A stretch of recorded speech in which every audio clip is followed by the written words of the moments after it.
The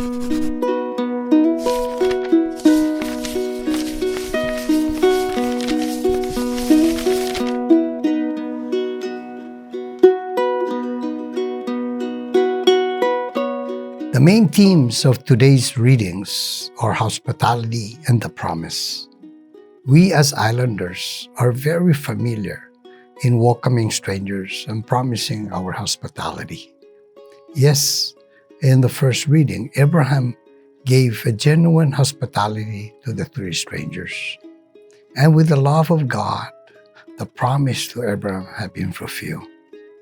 Because Abraham's and Sarah's generosity and faithfulness to God in serving others, God intervened. In fact, the three strangers told them that they will have a son by next year.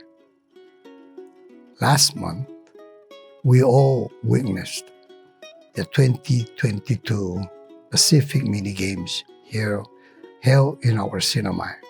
It was a genuine gesture of welcoming and hospitality. In the psalm, we are being reminded not to use others' resources, such as money, at their expense, and not selling injustice for granted.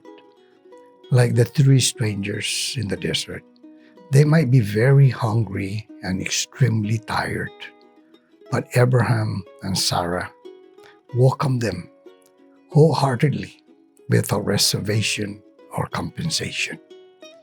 We too can do the same without immediate repayment or to take advantage of others' desperate needs. Let us do some reflection. What do I consider true hospitality? Or what is the most difficult for me to share, such as talent, money, and time? In the second reading, St. Paul letters to the Colossians and us to accept our own suffering in trusting Christ. We, as human, cannot know the fullness of God's will. But in Jesus' death and resurrection, we have learned how much God loves us and the glory He has prepared for us after this earthly life. In the gospel, our Christian life must be based upon a loving relationship with the Lord. Therefore, we can easily make our Christian life into a series of tasks that have to be fulfilled, like Martha, complaining to Jesus because she was overwhelmed with the task at hand. And yes, for example, we can be more concerned with the numbers of people in our religious education classes or in the Bible study sessions. But what matters the most is the fact that we should be more aware of their faith journey and what they need to learn about our God and our faith.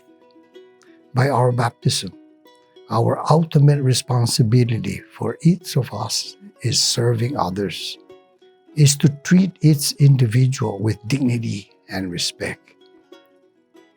Like Jesus, He always takes time with an individual and treat each person with sacred respect of love. May God bless us all.